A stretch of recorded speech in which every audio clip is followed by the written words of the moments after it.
Good evening, everyone. It is July 17th, 2026. I am Boss Chief Papa. I am Snake, and we are the Unapologetic Gentleman. Disclaimer: This show is viewer discretion advised. This show has language that's not suitable for anybody under the age of 18. We will discuss sexual topics and have language that and maybe and talk about sexual themes. For mature audiences only. Let's begin. The topic of today is hating the parent and loving the child. Hate the father, love the son. Hate the mother, love the daughter. Psychology dynamic. We always want to delve into the mind of individuals and mind of human behaviors nowadays, because that's what we're wanting to get to you all. That's a part of the meat of the project that we're doing as the Unapologetic Gentleman, is you seeing these plays and how these plays result. Because that's all we are. We're not psychology experts and degree people or whatnot. Also, we just players talking about plays. That's it. In this game of love.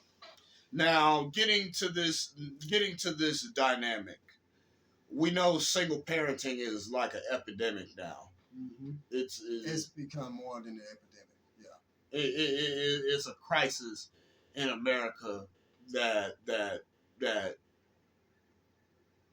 thugging it out by yourself, just by yourself, is the deal. Mm-hmm. And we know just by logically, social structure and all that it is everything but. It is the establishment of broken homes. It is the establishment of children not getting all the lessons that they're supposed to learn in order for them to be productive individuals in society. It starts at the before the home, it starts with the partner. Mm-hmm. So we're talking. So single parenting also comes from, if you want to put it in a logical standpoint, people that don't have the adequate people skills of choosing a right partner, and or having that and choosing the wrong partner anyway, in a self-sabotage type situation. Yes. And in that self-sabotage way, you go and mess around. You go and fuck the first thing you see. What if it's a guy in a club, strip club, a prostitute, whoever you find or whatever. You knock that person up. And then they come out 9 months later pregnant. Wow. That when they come after that, the baby comes out. But you see, the reason why you love that baby, but you hate the person who did it to you. They left you in a situation, left you vulnerable, put you in a situation that you didn't want to be in. But now here you are, you got to learn how to survive and learn how to thrive after this situation.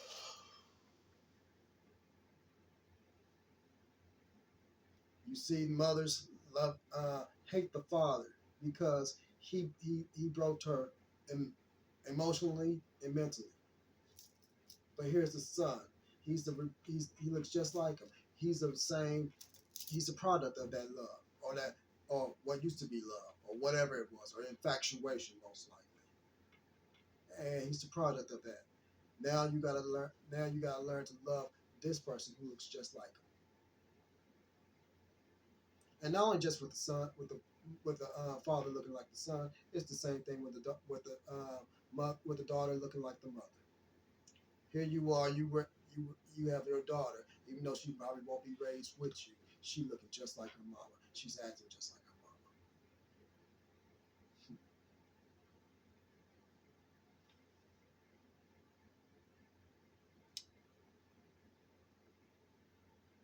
The child takes the short end of the stick, gets the most damage of this at the end of the day, because this is the wrong decisions of the parents that the child has to suffer from. This is the previous generation making wrong decisions and not just fucking themselves over. but fucking the next generation over in the process. It's something that we've been talking about in every video. It's them, not, the previous generation, not taking accountability for what they did, and those not taking accountability for what they did in their generation. It gets passed on, and the curse is passed down from the next generation into the next generation into the next generation until somebody has to try to break that curse. Mm-hmm. I think if the curse isn't broken, the bloodline will go extinct. Mm-hmm. The bloodline will go extinct. There will be a point to where there's so much destitution in the bloodline that the bloodline will get wiped out in its entirety. I think it cause and effect. Yes, and and I know it happens because I see it in my own family. Mine too. Mine too.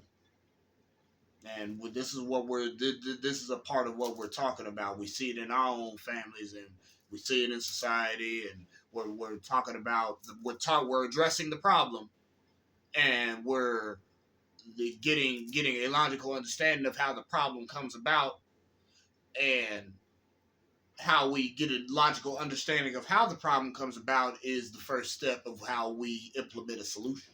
Mm-hmm. We got to stop this single parenting.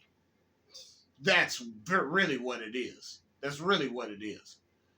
We got to stop the men loving on hoes. Mm-hmm.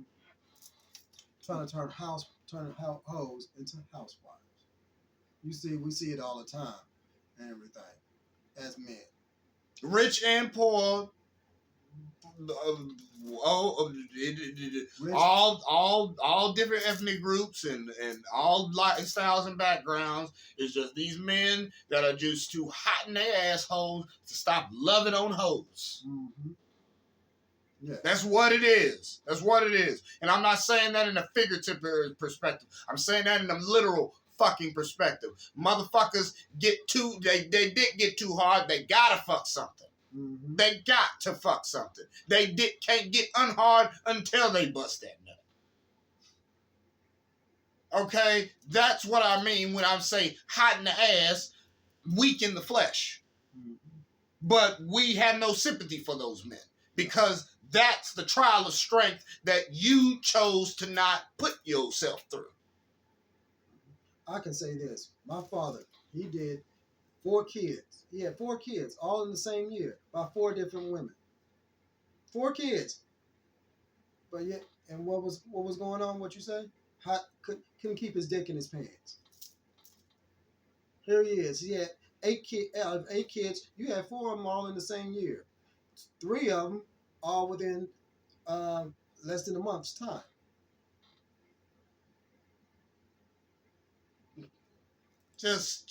Just one example of these Rolling Stone men. That's who I call them. These types of men. They're Rolling Stones. The Temptations' famous song "Papa Was a Rolling Stone." Wherever he laid his hat was his home. That's basically the theme song of all of those men.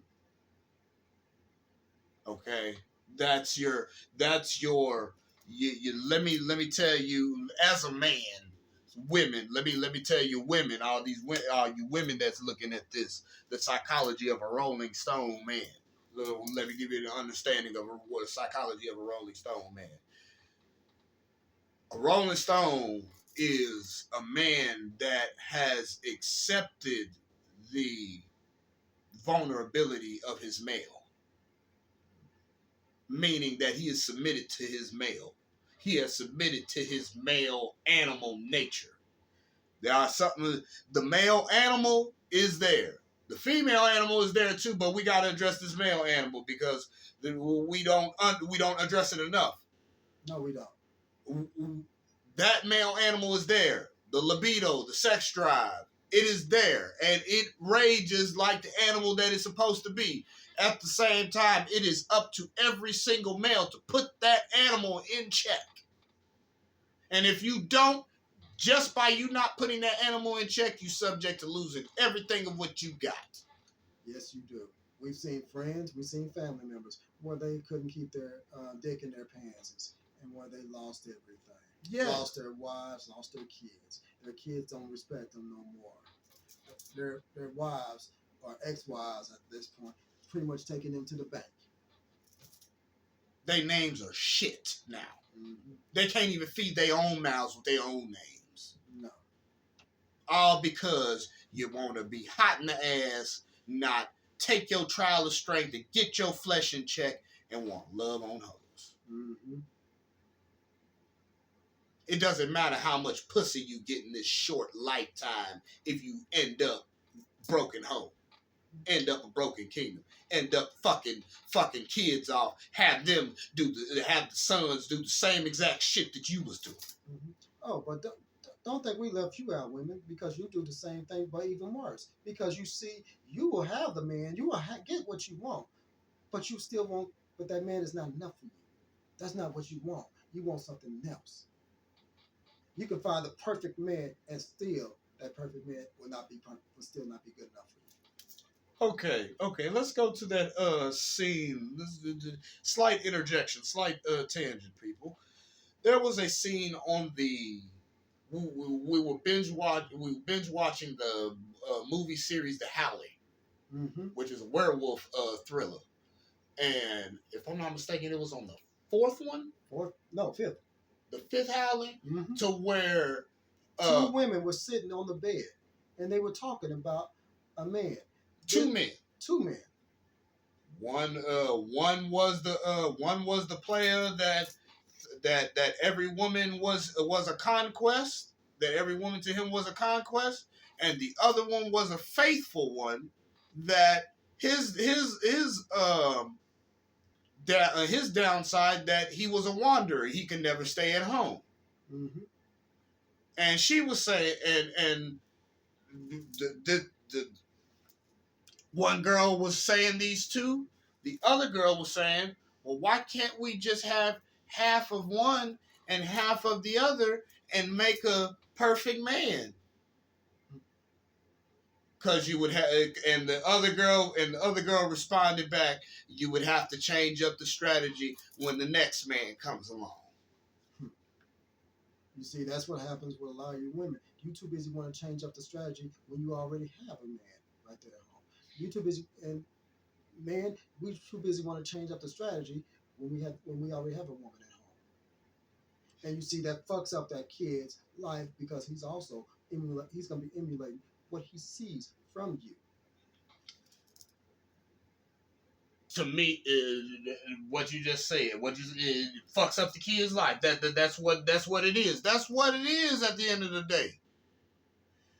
It is a case of the grass is greener on the other side. Mm-hmm. And all that anger that you took out on because of that father, you taking it out on other men, and then, but you still loving your son. But at some point, you're gonna turn on your son when he gets to that age to where he's gonna start acting like that dad. Mm-hmm.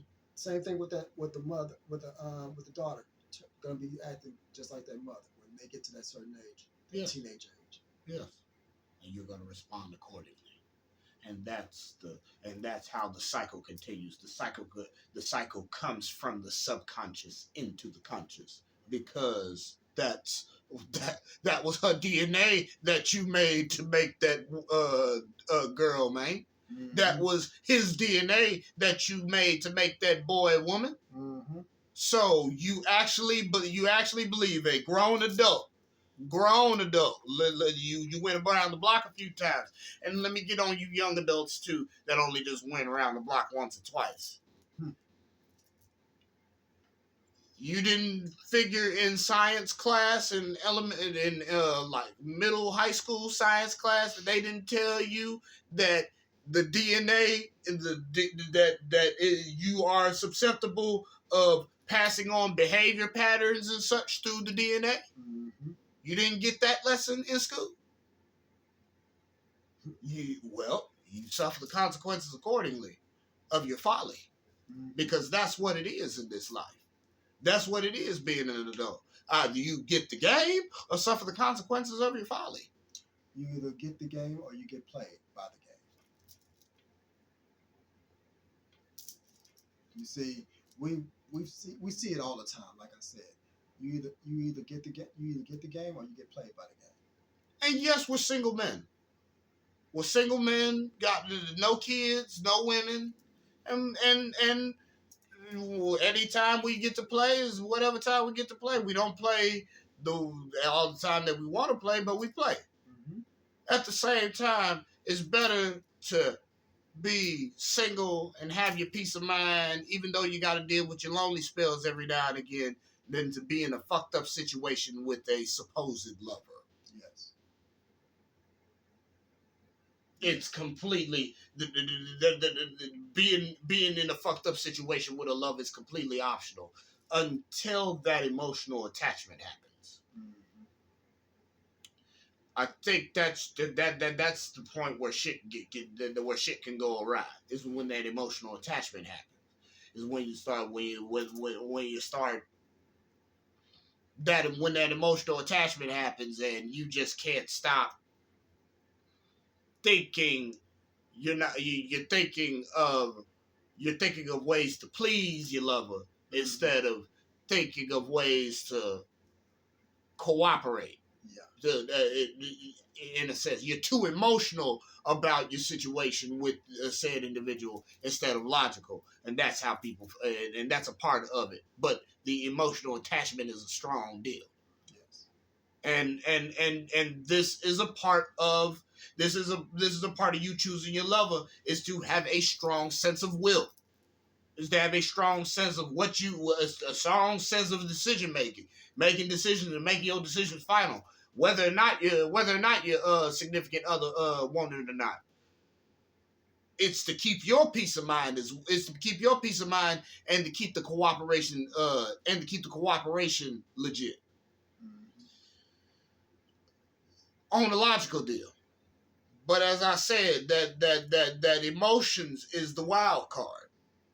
And that's what we all got to deal with as grown adults and young adults in this dating game, the emotional deal. And that's the wild card that we got to understand and that we got to keep in check. And that we got to keep in check to the best of our ability as well.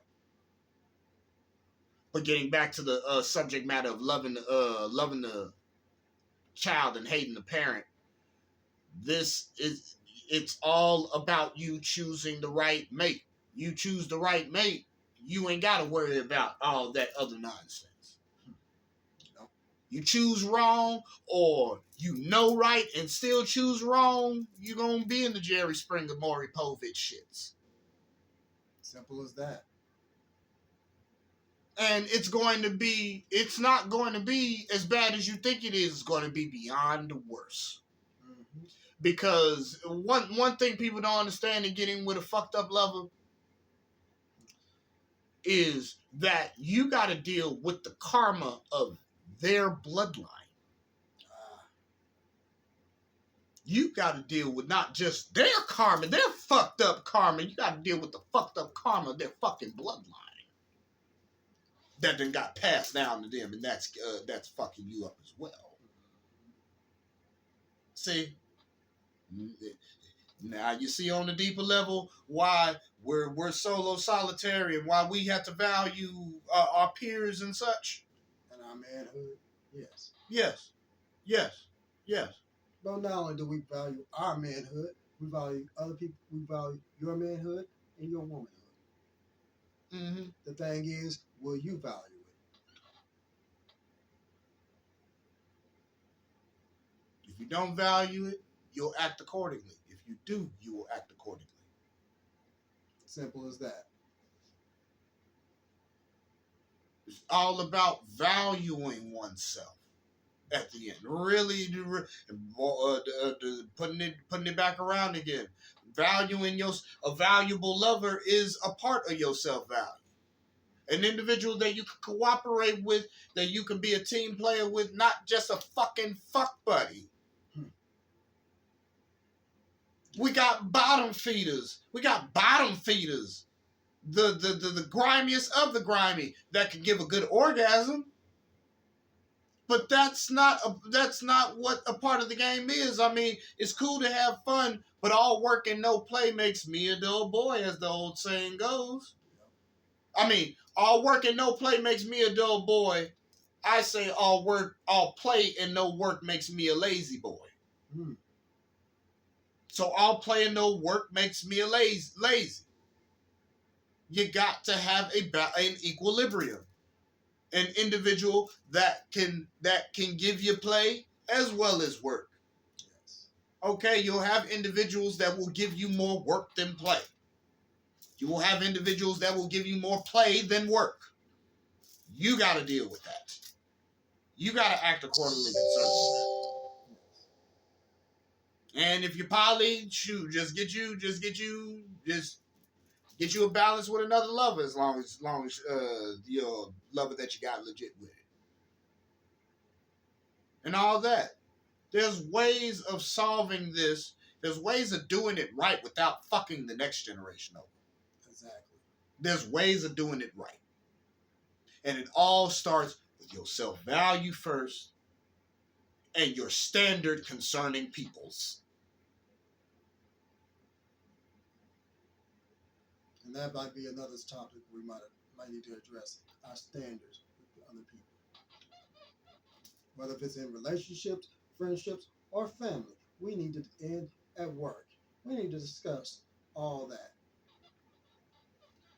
But our time is getting ready to come to an end. I think we even got them some, enough food on their plate for them to chew on for now. Oh yeah, I think so too. What do you think? Yeah. Yes, sir. Yes, sir. Well, with that being said, we are the Unapologetic Gentlemen. I am Snake. I'm Boss Chief Papa. We appreciate you seeing us again. We'll see y'all on the next episode. Peace.